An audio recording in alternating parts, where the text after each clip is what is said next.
얼마 전에 은혜의 강 교회에서 코로나 감염 사태가 확산이 돼버렸죠. 전국의 뉴스로 타가지고서 교회가 지금 많은 어려움에 직면해 있습니다.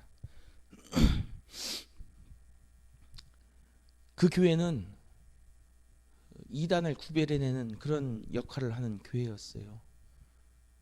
또 한간의 소문에 의하면 또 치유의 역사를 하는 교회였다고도 하는데 그 목사님은 아니라고, 잘못 와전된 소문이라고 그렇게 이야기도 했습니다.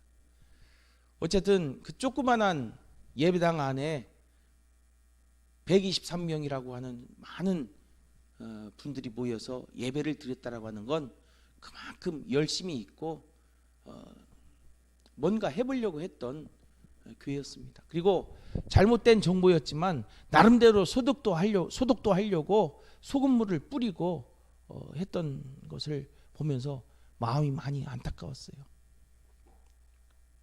그 교회 목사님의 말씀으로 보게 되면 인터넷 예배를 드릴 수 있는 인프라가 구축이 안 됐었던 것 같아요.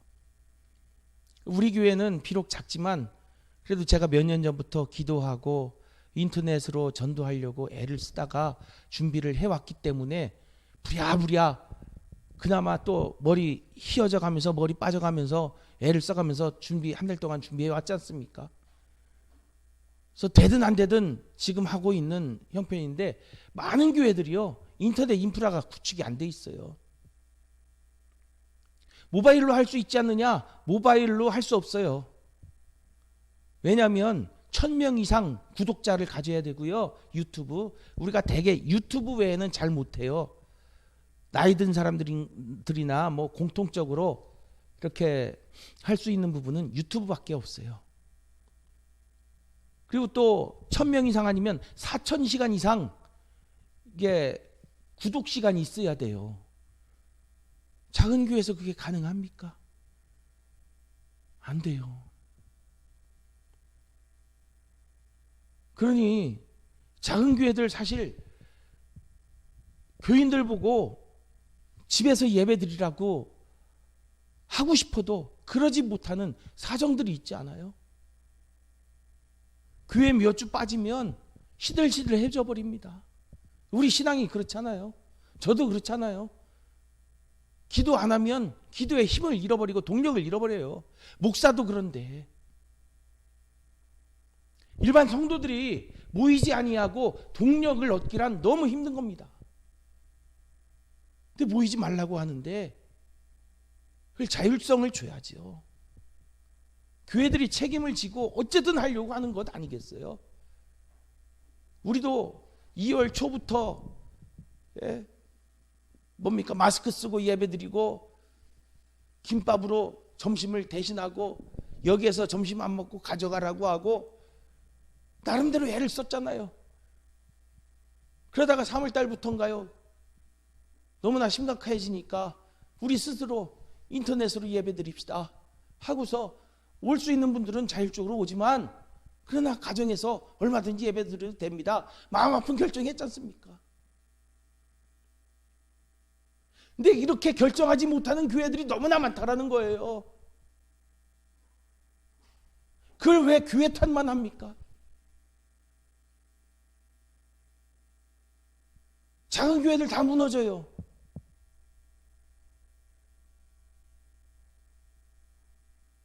물론 작은 교회들 교인들도 없고 목사님들 사모님들 밖에 나가서 일하면서 돈 벌어 가지고서 교회를 운영하기 때문에 별 영향 받지 않는 교회들도 많이 있어요. 그게 더 슬픈 현실이잖아요.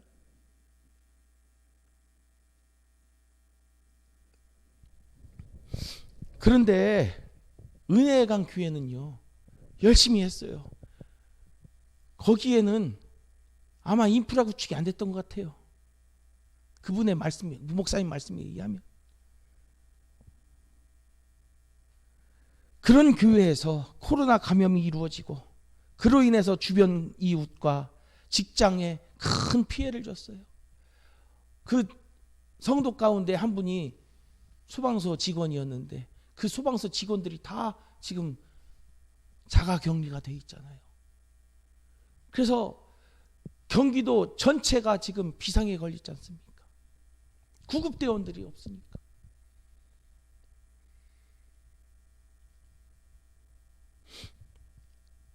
이런 걸 어떻게 책임을 집니까? 목숨 걸고 예배 드리고 싶어요. 그러면 그 뒤에 책임은, 이런 일이 실제 발생했을 때 그 뒷감당은 그 작은 교회가 어떻게 감당합니까? 큰 교회도 감당 못해요.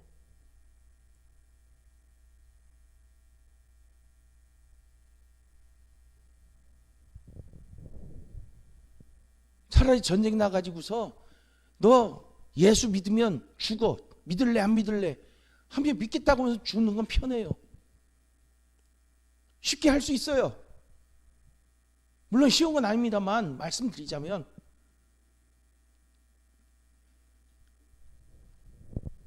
어떤 분들은 코로나 걸려서 죽으면 순교죠 뭐 이렇게 쉽게 말하는 분들을 한두 사람 만난 게 아니에요. 제가 많이 만났어요. 저도 거기엔 인정을 해요. 저도 그렇게 생각을 해요. 근데 그건 순교는 아니에요. 그냥 하나님 앞에 충성하다가 가는 거지 순교는 아니에요.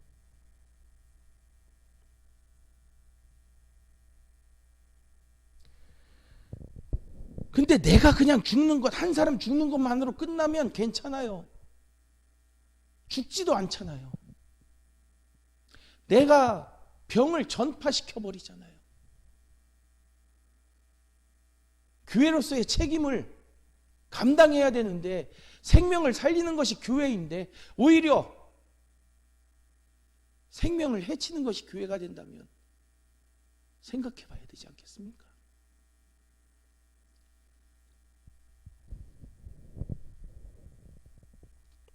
저는 지금의 형편이요, 이스라엘 백성들이 그발강가에서, 바벨론 그발강가에서 예루살렘 성전을 그리워하면서 검은 고를 타고 검은 고를 걸어놓고 한탄하는 그 유대인들, 그들의 처지와 같은 경우다 하는 생각이 듭니다. 우리가 포로가 돼버렸어요. 코로나 바이러스에 포로가 돼버렸어요. 어쩌면 우리의 허약한 체질로 인해서 포로가 돼버린 거예요. 나 스스로가 포로가 돼버린 거예요. 어쩌면 그보다 더 큰 사탄의 세력에 의해서 포로가 돼버린 거예요. 하나님의 질책을 받고 있는 거예요. 성전에 올라가는 것을 다윗 왕도 내가 성전에 올라가는 것을 눈물로 슬퍼하였다. 올라가지 못하면서 기억하면서 슬퍼하였대. 시편 40편입니까 41편입니까? 거기 보게 되면 저들이 내가 성전을 올라가는 것을 기억하면서 너의 하나님은 어디 있느냐 놀릴 때 내가 눈물을 흘렸다고. 다윗도 성전을 올라가고 싶어도 올라가지 못했어요.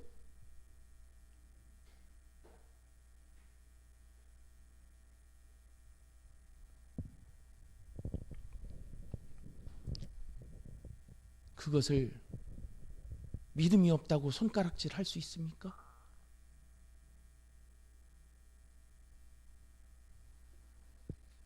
사랑하는 우리 성도 여러분, 우리는 은혜의 강 교회 탓해서는 안 됩니다. 그 목사님이 교회를 사직하겠다고 하시는데 그거 좋지 않은 생각입니다. 왜요? 교회를 사직하는 것만으로 자신의 불편함을 털어버리는 것, 전 책임 있는 자세가 아니라고 봅니다. 지혜롭게 잘한 것은 아니지만 그 목사님은 마땅히 해야 할 바를 했기 때문입니다. 갑작스레 인터넷 예배를 드릴 수 있는 사정이 아니었기 때문에. 여러분,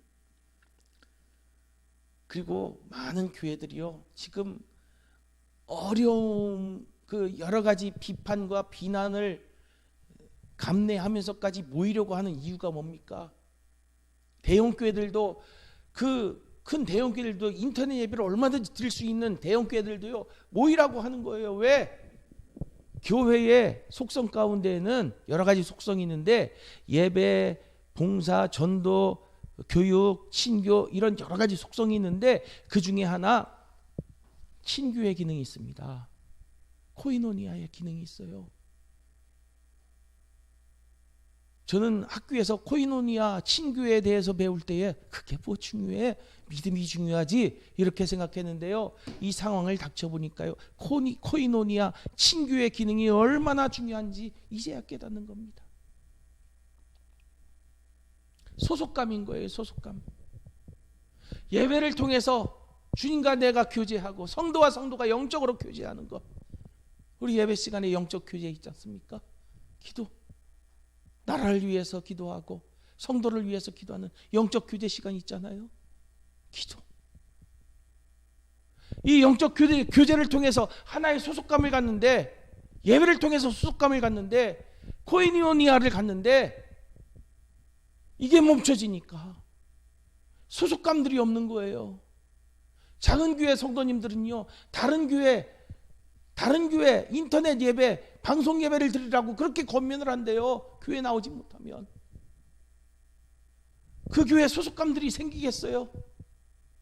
한 번, 두 번, 세 번, 네 번 듣다 보면 자기 교회의 소속감은 없어져 버리는 거예요. 코이노니아가 없어져 버리는 거예요. 교회가 무너지는 거예요. 중소형 교회들, 대형 교회도 이거 몇 개월 지속하면요 우르르 무너져 버려요.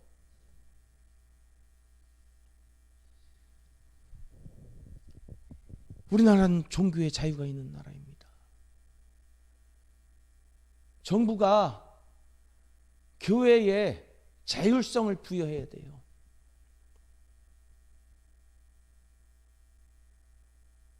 철저하게 소독하고 예배 드릴 때에는 그건 허락을 해야지요. 아니 PC방, 식당 이런 것도 다 모이지 말라고 해야 되지 않아요? 오히려 식당이 더 무섭지 않습니까? 마스크 벗고 밥 먹어야 되잖아요.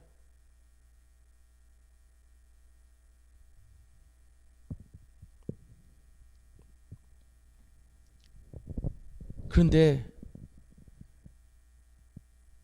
정부는 교회에 대해서 모이지 말라고만 하지 작은 교회들이 중소형 교회들이 좀 뭔가 예배를 드릴 수 있고 인터넷으로 예배를 드릴 수 있는 어떤 길이라도 열어놔야지요. 지금 유튜브로 작은 교회들은요 컴퓨터도 없어요. 유튜브로 예배를 드리려면 컴퓨터가 있어야 되고 카메라가 있어야 돼요. 웹캠이 있어야 돼요. 그런데 그게 없어요. 작은 교회들은. 그러면 핸드폰은 있어가지고서 핸드폰으로 찍을 수 있는데 앞서 말씀드린 것처럼 핸드폰으로 하려면 생방송으로 하려면 이게 안 돼요. 녹화는 아무 의미가 없어요. 함께 한다는 아무런 그 느낌도 없고 소속감도 안 들게 하고요. 코이노니아 영적인 교제가 참 없는 게 그냥 구경하는 거지 예배 드리는 게 아니거든요.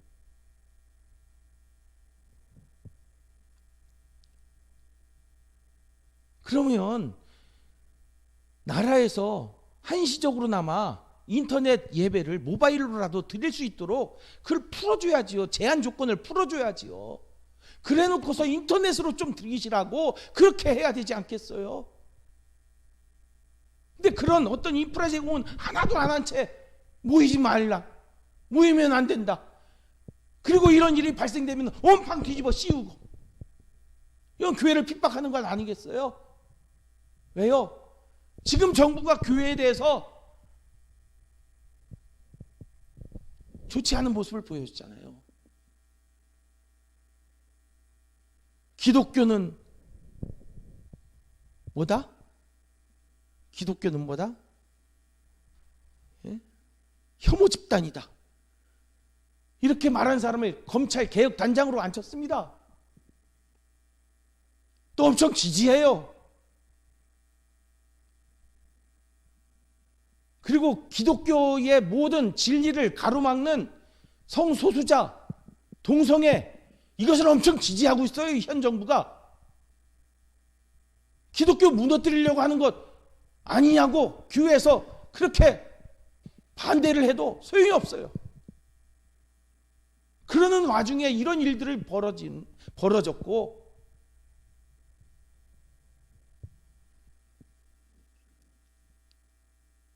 마치 이 모습을 볼 때 물 만났을 때 노조라는 식으로 교회를 핍박하는 것처럼 저는 느껴져요.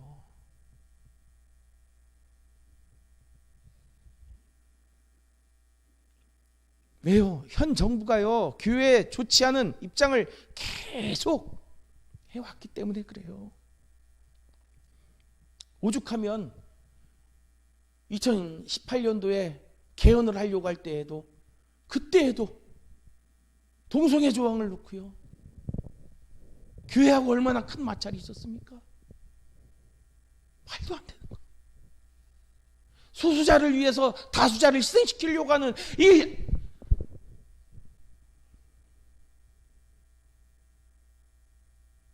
우리나라는 동성애자들 억압한 적 없습니다. 서양이나 미국은 감옥으로 보냈어요. 우리나라는 전혀 그런 적 없습니다. 핍박한 적이 없어요.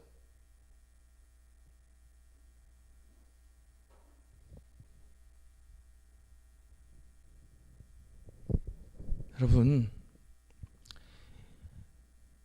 은혜의 강 교회의 문제를 사회 이슈화 시키기 전에 현 정부의 기독교 정책의 오류에 대해서 먼저 인정하시고 수정했으면 좋겠어요. 사회적으로 무리를 일으키고 있는 이단과 대한민국 건국과 민주주의 건설에 힘써 이바지한 한국교회를 같은 부류로 취급하고 있는 것 자체가 현 정부의 정체성을 의심케 하는 것 아닙니까? 은혜의 강 교회 잘한 것 없어요. 그러나 그 이전에 현 정부가 한국 교회에 대해서 한국 교회의 특성을 파악하지 못하고 대처하는 것은 미숙하다고밖에 말할 수 없어요. 여러분, 저는 관료들이 정직하기를 원합니다.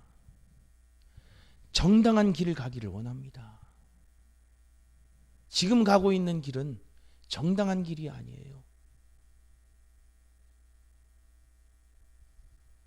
오늘 본 말씀을 보게 되면 회오리 바람이 지나가면 악인은 없어진다고 합니다. 이것은 마치 마태복음 7장에 나오는 모래 위에 지은 집은 비가 오고 바람 불 때에 그 집이 무너진다는 말씀을 생각나게 하죠.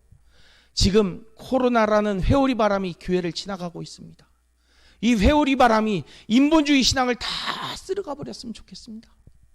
기복신앙, 기도 없는 신앙, 인색한 신앙, 다 코로나에 휩쓸려가고 내가 먼저 헌신하고 사랑해서 소금과 빛의 역할을 감당하는 십자가의 신앙이 남고, 이 신앙이 한국교회의 새로운 출발이 됐으면 좋겠습니다.